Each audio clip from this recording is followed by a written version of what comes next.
今回はですね、僕の主に受験生時代の話をしていきたいと思います。タイトルにもある通り、自分は高校時代射撃の全国大会で優勝するほどの腕利きのスナイパーでありながら、高校3年生のインターハイまで部活を続けて、現役で国立の名門名古屋大学に合格するというちょっと動画映えしそうな経歴があって、今日はその時の話をしていきたいと思います。ちなみに今はプロの射撃選手を目指しているので、僕の射撃が見たいという人はチャンネル登録よろしくお願いします。前置きとして言っておくと、この動画は皆さんが一番気になるであろう受験生時代の勉強法の話とかもするにはするんですけど、体現性がなさすぎて控えめに言って全く参考にならないのと、そもそも環境もスペックも違う他人の勉強法とか参考書紹介を鵜呑みにする方が多分間違ってるので、タイトルは勉強法ではなくあくまで経験談にしていて、あとこのチャンネルは受験チャンネルとかではないので、勉強以外の話もかなりすると思います。なのでハウトゥー動画としてガチで参考にしようみたいな気概で来るよりも、エンタメを見てるぐらいのテンションで聞いてもらった方がいいんじゃないかなと思います。僕はですね、出身が長崎県ってところで、中学高校はちょっと珍しいんですけど公立の中高一貫校に通っていて、なので自分は高校受験をせずに中学受験をして、中高6年間はその学校に通っていたんですけど、ただ中高一貫といってもみんなが想像するような頭のいいガチな中高一貫校ではなく、高校の偏差値は64くらいで、いわゆる田舎の自称進学校みたいなところでした。部活も勉強も中途半端、生徒を縛る規則と課題だけは一丁前に多いみたいな、みんなで旧大を目指しましょうって言って結局あんまり受かんないみたいな、そんなとこで、強いて言うなら中高一貫なんで自称進学校の強化版みたいな、そんな学校に通っていました。学校名は隠す気はないんですけど、自分の口からは言いたくはないので、気になる人は自分で調べてみてください。ただ長崎で中高一貫で射撃部がある学校って1校しかないんで、多分すぐわかると思います。ちなみに学費は県立なので普通の公立と同じでした。そこの通ってた中学校がですね、結構ヤバめの学校で、生徒はさっきも言ったように一応受験をして入ってくるようなところなので、田舎の中ではそこそこに民度は高かったんですけど、先生に関しては学校が新しかったっていうのもあってやる気はあるんですけど、能力が追いついてないみたいな、それで空回りしてる人も結構多くて、結局何をするかっていうと、締め付けを厳しくしたりとか無駄なものを含めてとにかく量を課すみたいな、日本の悪いところを全て詰め込んだような教育が行われていました。それでいて当時は体罰だったりパワハラだったりみたいなのが日常茶飯事に行われていました。あくまで自分が通ってた10年前の話なんですけどね。当時長崎に住んでいたんで、平和教育とかって結構学校で熱心にやるんですよ。それこそ8月の9日に県内の学生はみんな登校して各々学校で集会とかやったりするんですけど、自分の学校は真夏の体育館に全校生徒が集まって円になって歌を歌ったりとか軍読をしたりしてて、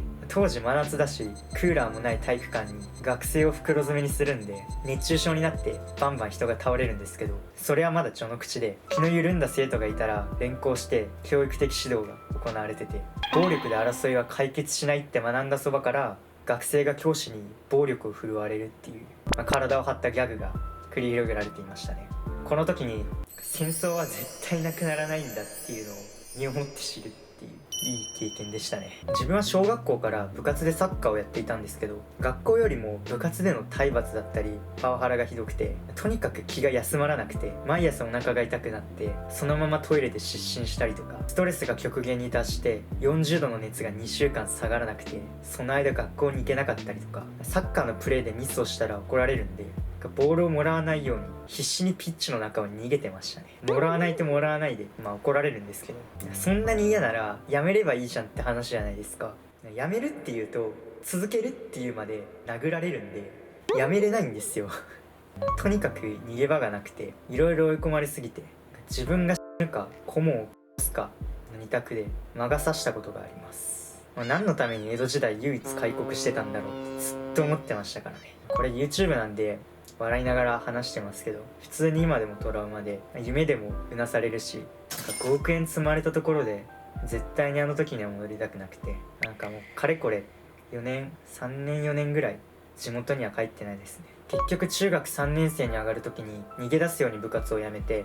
辞めたというか、ただただ行かなくなっただけなんですけど、辞めるっていうと殴られるんで。ただ運がいいことに同じタイミングで自分たちに体罰を振るってた部活の顧問も転勤したので、その後は直接的に危害を加えられることはなかったんですけど、周りに対する不信感が募りに募りまくった結果、結局部活に戻ることはなく、中学入ったぐらいからだいぶ擦れてはいたんですけど、絵に描いたようにグレちゃって学校にも行かなくなって、たまに行ったかと思えば腐ったみかんのような扱いをされるので、それが気に食わなくて関わってくる全員に悪態をついて、家では親とも折り合いが悪かったので、学校で溜めたストレスを家でぶつけて父親と怒鳴り合いの喧嘩をして、もちろん手も挙げられるしで、学校に行かないのと家に帰らないのを交互に繰り返して、引きこもりと家出少年を反復横跳びするようなおかしな中学生活を送っていました。僕としては自分が苦しんでいることを周りに気づいてほしかっただけなんですけど、誰からも気づいてもらえないどころか、その思いとは裏腹に周りから腫れ物扱いをされて、不良の烙印をされるっていうのがものすごくしんどかったですね。どこにも居場所がありませんでした。そんなすさんだ環境で生活を送っていたので、中学生の頃は勉強をするとか、試験でいい成績を取るとか、あとは思春期なので好きな人ができるとか、そういう次元で僕は生きれてなくて、自分の身の安全を守ることしか考えれなかったし、明日の命をつなぐのが精一杯みたいな、そんな生活を送っていました。月日が流れて僕は高校生になるんですけど、こんな中学生活を送っていたのに実はちゃんと高校生になれて、冒頭でも話したように自分は中高一貫の学校に通っていたので、成績が悪かろうが素行が悪かろうが学校に行ってなかろうが高校には一応上がれたんですね。ただ高校受験をしてないので、学力はおろか勉強習慣はないし、中学受験は一応してるんですけど、そもそもそんなに頭のいい学校ではないし、家庭も裕福じゃなければ別に親が教育熱心とかでもなかったので、大学受験おろか自分は中学受験も塾に行っていなくて、人生で一度もちゃんと勉強したことがないまま、おまけに私生活は破綻した状態で高校に上がりました。そんな感じで高校に入った頃の学校の順位は学年で280人いて120番くらいで、このぐらいの順位だと自分の通ってた学校だと地元の国公立に行けるかなくらいの学力だったので、僕がその後進学する名古屋大学だったり同じぐらいの学力で地元の九州大学には全然及ばないような成績でした。生活が終わってた割にはめちゃめちゃ成績が終わってたってわけではないんですけど、周りの成績が良くなかったっていうのもあって、ただ周りのレベルが低いことは受験生になってからかなり悩まされましたね。ここから長い前置きを経て高校生活だったり受験生の頃の話になるんですけど、高校に上がる段階で今までの生活から2つ変化があって、1つが体罰がなくなったっていうので部活を辞めて、ちょうど同じタイミングで主に自分に体罰だったりパワハラをしていた部活の顧問も転勤して、そこからは暴力を振るわれたりとか高圧的な態度を取られる心配がなくなったので、あとこれはあんまり言っていいのかわからないんですけど、別の県で部活動での体罰で高校生がするっていう事件があって、僕の住んでた県は全国ダントツ1位で体罰が盛んな県だったんですけど、今までは見て見ぬふりというか、なんなら殴られる方が悪いみたいな、そんな風潮だったんですけど、表向きはそういうのができなくなったっていうのがあって、中学時代と違って身の安全を確保して生きていけるようになったっていうのが一つ目の変化で、もう一つが高校で射撃部に入ったっていうので、射撃部ってかなり珍しい部活だと思うんですけど、実は自分の学校では看板っていうか部員は中高合わせて80人ぐらいいるかなり人気の部活だったので、中学の時から一応認知はしていました。ただ銃とか正直全く興味もなかったし、陰気臭いなって思ってたんですけど、それで中学の頃はかなり敬遠してたんですけど、それでも入った理由は学校のルールで絶対に部活に所属しないといけないっていうクソみたいなルールがあって、仕方なく部活を選ばないといけない状況になったのと、あとは運動部で一番楽そうだったからっていうので射撃には一切興味なかったんですけど、席だけ一応置いとこうかなぐらいのノリで射撃部に入りました。実際最初の方は部活に全然行ってなかったですし、今でもなんだかんだ射撃をやってるんですけど、そんなに興味がないですね。僕がなんで射撃やってるのか明日までに考えておいてくださいっていう感じで、高校は射撃をすることになったんですけど、部活に入ってまず驚いたのが怒号が飛び交わない、暴力がない、部員がちゃんと人間として扱われてるっていう当たり前なんですけど、自分は小学校中学校ってまともな環境で今までスポーツをやったことがなくて、ずっと周りに怯えながらスポーツをやってて、実は中学受験をしたのもそれが嫌だったのがきっかけだったんですけど、高校生になって射撃と出会って、生まれて初めて治安のいいところで楽しくスポーツができる環境を手に入れて、人権を得ることができました。部活の雰囲気とかも高校時代はすごく自由でかつ合理的で、顧問の先生は射撃をやったことがないのもあって、練習は全部個人で考えてて、なんなら練習に行くかどうかも自分の意思で決めてましたね。それから個人競技っていうのもあって、チームメイトが干渉してきてギスギスすることもないし、一言で言うとめちゃくちゃ緩い部活で、悪く言えば超適当なんですけど、よく言えば自主性を尊重してくれて、自由にのびのびとスポーツができる環境だったので、それが自分にとってはすごく心地よかったし、何より周りを気にせず上手くなるっていうことに集中できたので、本当にスポーツやってて初めて楽しいって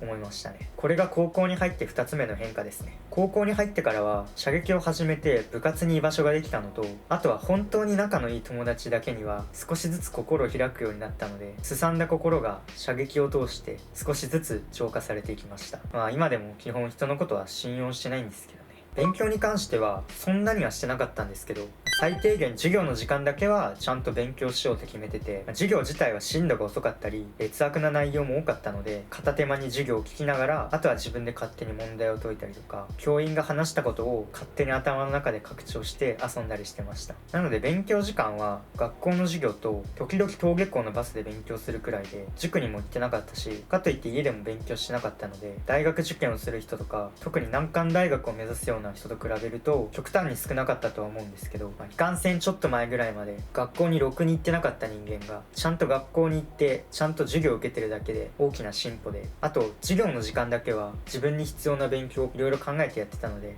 成績が勝手に上がっていって、高校2年生の途中ぐらいには文系だと10位ぐらいになってましたね。自分の学校だとだいたいこのぐらいの成績でちょうど9大は受かるぐらい成績だったので、部活生とかによくあるような引退してからめちゃくちゃ勉強しまくったみたいな感じではなくて、高校生の時は部活をやってる間も割と成績は良かったって感じで、ちなみに僕は文系だったんですけど、文系を選んだ理由は高校入った時から大学は経済学部に行きたいと思っていたので、分離選択に関してはあんまり迷うことなく文系にしました。ただ勉強自体は数学とか社会科学系の科目が得意で、逆に古典とかはすっごい苦手だったっていうか、単純に興味がなかったですね。なので文系の勉強大変でした。一方で部活は冒頭で話したように、自分の通っていた高校はスポーツ強豪校とかでは全然なかったので、将来スポーツをなりわいにするとか大学に部活で進学するレベルのガチ勢はほぼいなくて、自分も学校の生徒の大多数と同じように勉強の息抜きというか片手間ぐらいのノリで部活をやっていました。ただ射撃に関しては結構才能があったみたいで、片手間の割にトントン拍子で上手くなって、競技を始めて2年もしないうちに全国チャンピオンになりましたね。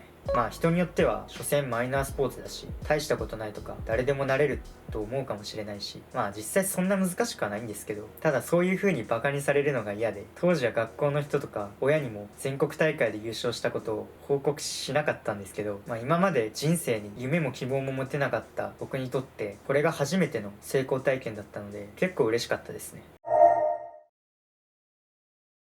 ここから少し話がそれるんですけど、余談っていうか自分の経験を通して環境の大切さを実感した話をします。僕は高校から始めた射撃で全国チャンピオンになって、その後はこれから話すんですけど名古屋大学に現役で合格するんですけど、なんで大学に受かったんだろうとか、なんで射撃上手くなれたんだろうっていうことを自分なりに分析します。で、結局何が良かったかっていうと、勉強法とか努力とか才能とかじゃなくて、ほぼ環境のおかげだと思ってます。例えば受験だったらそもそも勉強に集中できる環境があるかどうか、部活だったら練習に集中できる環境があるかどうか、こちらが見つかりました。もうこれにつきますね。よく YouTube とかで方法論とか努力論とかの話ってあるじゃないですか。でもそれって心の安定だったり生活の安定だったりっていうのがすでに前提として話されていて、例えば勉強だったら勉強にちゃんと打ち込める生活が、そして精神状態が当たり前に用意されてるんですね。じゃあそれって果たして当たり前なのかってっていう話。大学受験をするような人とか、もっと言うといわゆる偏差値の高い大学に行く人って割と生活とかが安定してて当たり前の水準が高いので、何不自由なく制約もなく大学受験の勉強ができるのが当たり前っていう人も割と多いと思うんですよ。でも自分に関してはそれが中学までは当たり前ではなくて、健康で文化的な生活なんてどこにもなかったんです。ただ15の春に人権を手に入れてから、そこからようやく気兼ねなく勉強だったり部活ができるようになって、今振り返るとこの環境の変化が一番大きかったと思いますね。結局どこに当たり前のラインが引けるかで、そしてこれはもう親ガチャなんですよ。生まれた土地で変わる人間の質とか情報量とか、汚い話金をかけれるかみたいなとかで子供の生きるレンジなんてほぼほぼ決まってるし、綺麗事抜きで努力で切り開ける部分ってものすごく限定的だと思うんですよ。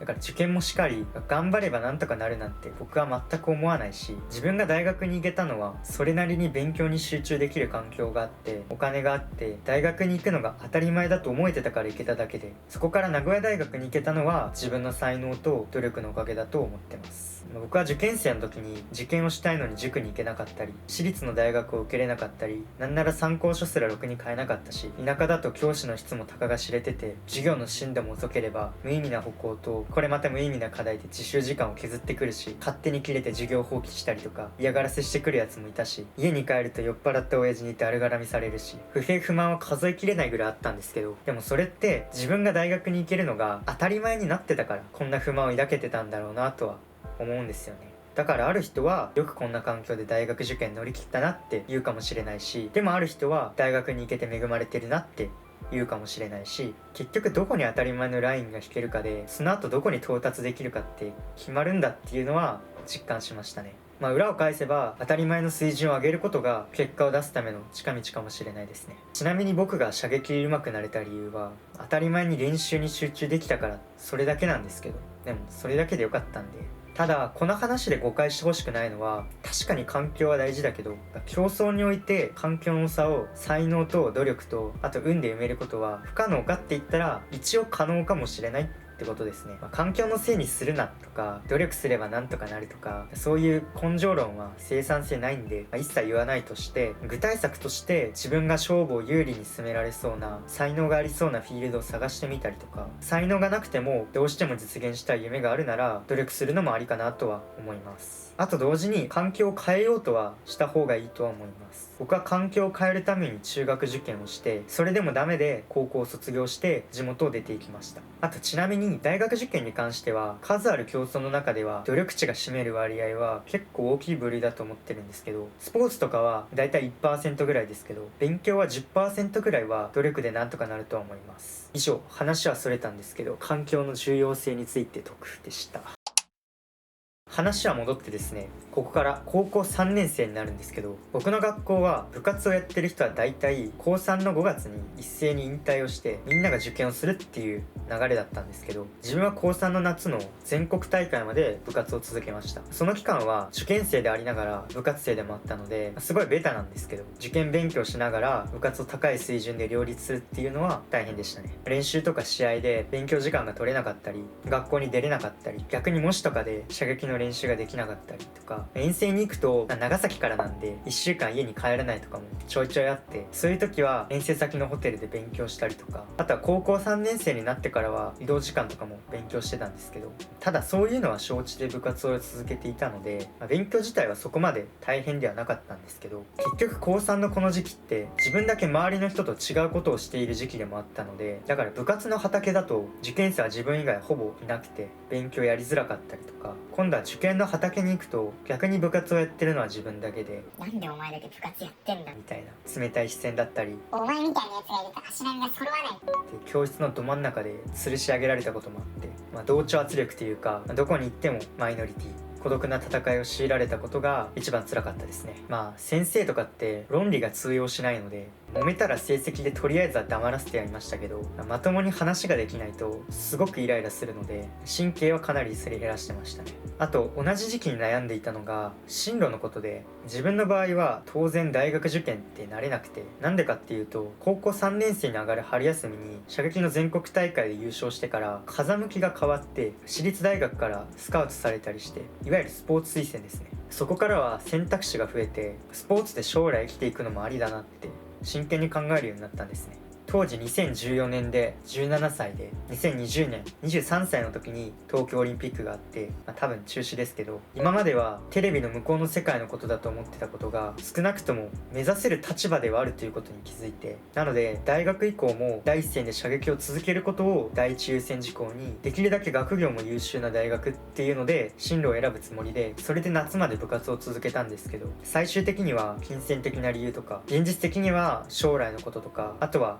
大人の都合とかで結局国公立の大学しか受験することができませんでしたね。あとは察してください。なので夏の段階で自分の希望していた進路がすでに叶わなくて、部活を引退した8月から1ヶ月半ぐらいは完全に腐ってて勉強しなかったですね。多分実力不足とかなら腑に落ちてたんだろうとは思いますけど、そういうわけでもなくて、そこで自分の無力さというか現実を突きつけられて何もやる気が起きなくて、この時ばかりは本当にこの世の全てを恨みましたね。実際努力は報われるとか詭弁ですからね。やっぱ世の中金っすわ。ただ腐ったところで自分には現時点では勉強して進学する以外に成り上がる選択肢がないって悟ったので受験をすることにしました。なのでスポーツ推薦は全部断って受けませんでした。部活を引退してからはしばらく腐っていたので、9月も中旬になったぐらいにようやく勉強を始めたんですけど、志望校はですね、僕が後に通うことになる名古屋大学は実は一切選択肢になくて、受験の直前までは大阪大学っていう大学を受けようと思っていました。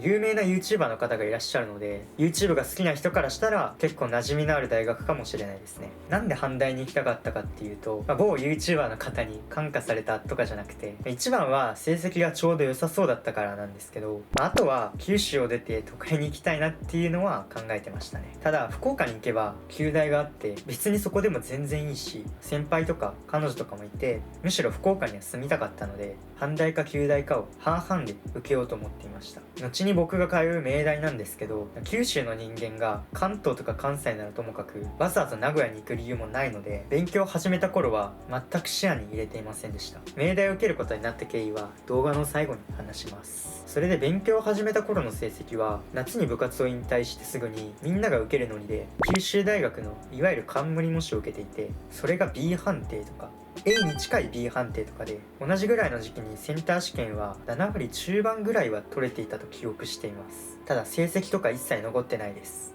勉強を始めた段階でそこまで絶望的に成績が悪いわけではなかったんですけど、やっぱり部活をみんなより長くやっていた分と、あとは部活を辞めてからサボってた分を埋め合わせるぐらいには勉強しないといけなかったので、そこでまず自分が取り掛かったのが、いきなり勉強を始めるのではなくて勉強の優先順位をつけることでした。もうちょっと説明すると、優先順位って一般的にはやっていくものから順番に列挙していくものだと思うんですね。ただ自分の場合はこれは射撃とか普段の生活とかでもやってることなんですけど、まずやらないことを決めて、そこから絶対にやらないといけないことだけをあぶり出すっていうのをやっていて、要は損切りですね。目標に対して最小の努力で最大の成果を出すっていうマインドで受験に関しても臨んでいました。その結果何をやらなかったかというと、自分の場合はセンター試験の勉強を切りましたね。なんでセンター試験の勉強しなかったかというと、一番大きな理由は自分が受けようと思っていたいわゆる国立の難関大学はセンター試験より二次試験の比重がかなり大きかったからですね。まあでもリスク高くてそんなことするやつめったにいないと思うんですよ。実際リスクがないかと言われれば全然リスクあると思いますね。それは二次試験の勉強もセンター試験の勉強も全部の勉強ができるに越したことはないんで、ただそもそも最小の努力で最大のパフォーマンスを出すにはどうしたらいいかっていうマインドでやってるので、絶対にやらないといけないこと以外やらないし、そのためにリスクは取るし、それから現実的な話、受験も含めて大方物事には期限があって、何もかも全部やることって不可能なので、むしろこんなに時間が確保できる受験がレアなので、全部やってゼロリスクを目指すよりも時間的制約があるのは前提で、リスクとリターンの差分を最大化するっていう考え方の方が僕は合理的だと思ってます。その上で優先順位が高いものから消化していくないし、優先順位が低いものは切るっていうやり方は受験以外の分野でも再現性は高いと思います。それからセンター試験の勉強を捨てた他の理由としては、僕はマークより記述の方が全然点が取れたので、その分楽に点が稼げるからっていうのもあるし、他にも学校の授業の進度がすごく遅くて、センター試験の当日までに理科と社会の範囲が終わらないと思ったからっていうのもあります。ちなみにクラスで難関大学を受ける人がほとんどいなかったので、国立受ける人は公民を取らないとなんですけど、公民に至っては倫理政治経済の政治経済は授業すら開講されなかったですね。結局は能力とか学習到達度とか受ける大学の配点とかを加味して自分なりにリソースの割き方を考えただけなんですけど、センター試験をやらないっていう選択はあくまで僕の当時の状況を考慮した上での最適解なので、皆さんの勉強と僕の勉強が同じになるとは限らないし、冒頭でも言ったんですけど、これはあくまで自分がこうやって勉強しましたっていう経験談なので、もし真似をするとしたらセンター試験の勉強をしないっていう答えじゃなくて、そこに至るまでの考え方を参考にしてください。あと絶対はないんで、受かるか落ちるか僕は分からないし、こういう大事な選択を他人に委ねる方がそもそも間違ってるので、マジで自分で考えて決めてください。という感じで、みんなが学校とかでセンター試験の対策をする中、自分は周囲に目もくれずに勉強時間のほぼ全てを二次試験の勉強に当てました。実際にセンター試験の勉強は範囲だけなんとか終わらして過去問を解いたのは国語だけですね。ちなみに二次試験の勉強は何をしてたかというと、国語、英語、数学に共通していろんな大学、特に宮廷大の過去問を引っ張ってきて解いてましたね。最終的に本番の試験で点が取れるようになればいいので、最初に過去問を見てゴールと自分の習熟度の距離を測って、そこから逆算して適宜参考書で補っていけばいいやって思ってたので、過去問を中心に復習として補助的に教科書とか参考書とかを使ってました。参考書には全然凝ってなかったので、基本的には学校の教科書と指定の参考書以外は使ってないですね。新しく買うとお金もかかるし、あとは授業で使うものなら内職しててもバレないんで、あくまで参考書は本番で点を取るための道具でしかないっていう認識でやっていました。本番で点を取ることだけに凝ってました。受験生が見失っちゃいけないのが、受験って結局本番で点が取れれば受かるし、取れなきゃ落ちるだけなんです。この参考書さえやれば受かるとか、逆にやらないと落ちるとか、こういう受験生は受かるとか落ちるとか、そういうのは受験の本質とはかけ離れたものです。あなたがこだわるべきは参考書でも勉強法でもなく、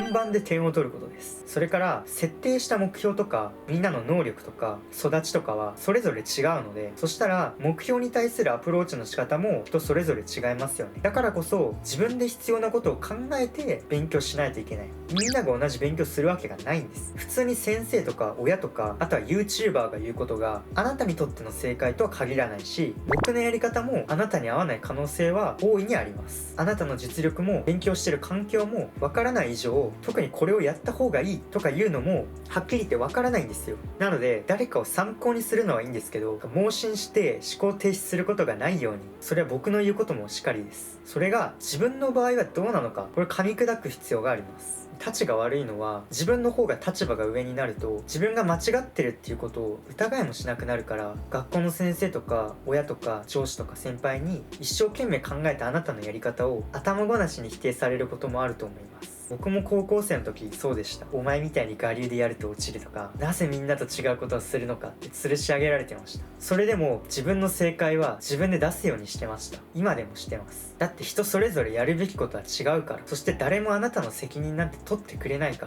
ら。ポイントは視点をたくさん持ってシンプルに考えることです。あと勉強以外で損切りっていう観点で言うと、自分は極力学校と関わるのをやめていましたね。金銭的地理的な制約について自分にとって受験の足かせだったのが学校だったんですよ。とにかく意味もなく何でも与えたがるし縛りたがるような学校だったので、それが本当に自分にとっては邪魔でしかなかったですね。だいたい先生とかが出す課題って自分にとっては必要ないものが多いじゃないですか。だから僕は高校の途中ぐらいから宿題とかは自分のレベルとかタイミングに合うもの以外外はやらないようにしてましたし、ましてや写経とかやり直しノートとか、そもそも勉強とは無関係なものは絶対にやらないようにしてましたね。先生によっては宿題をやってないと廊下に出されるんですけど、どうせ授業なんて教科書ダラダラ読んでるだけだから受けない方がマシだと思っていたので、自分たちはその状況を逆手にとって授業が始まる前に机ごと廊下に出して勝手に自習してましたね。自分たちっていうのは、僕実は双子の兄がいるんですけど、兄弟で仲良く廊下に出て自習してました。たださすがにずっと廊下にいるのも冬とか寒いので、お願いして教室に入れてもらって自習してましたね。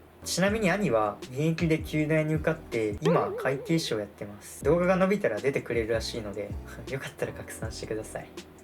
それから九州の学校って放課後とか休日とか、あと学校によっては朝に補習っていう授業の他にまた授業をしたり、毎週模試を受けさせたりして、とにかく自習時間を削ってくるんですけど、これも切れる範囲では切ってて、サボると学校から鬼のように電話がかかってくるんですけど、これも無視してましたね。それからホームルームとかああいう形骸化したものってマジで生産性ないなって思ってたんで、これも切ってました。学校に着いて荷物だけ教室に置いて、別の教室で勉強してから一限が始まるタイミングで合流してました。品種買ってましたけど、無駄なことは一切やらないって決めてたんで、こんな感じで学校のせいで圧倒的に足りない自習時間を自分なりに考えて捻出してたんですけど、でもやっぱり学校に通ってる以上意向に従わないといけない部分はかなりあって、だから可能な範囲で奮闘したんですけど、自分で勉強時間をコントロールできる分はすごく限られてましたね。受験生の時も勉強時間は基本的には学校が終わって図書館に行って1時間半と、朝学校に行ってホームルームをサボる1時間と登下校ぐらい、結局1日 3,4 時間ぐらいしか勉強しなかったですね。あとはちょくちょく学校を切ったり途中で勝手に帰ったりして自習時間を捻出してたんですけど、周りはそういうこと誰もやってなかったので、多分勉強時間が確保できなかったり、あるいは睡眠時間を削ってやってたんだと思います。自分は睡眠時間は絶対必要だと思ってたので、損切りはしたくなかったのと、家に帰ると酔っ払った父親に絡まれるのが嫌で勉強せずにすぐ寝てましたね。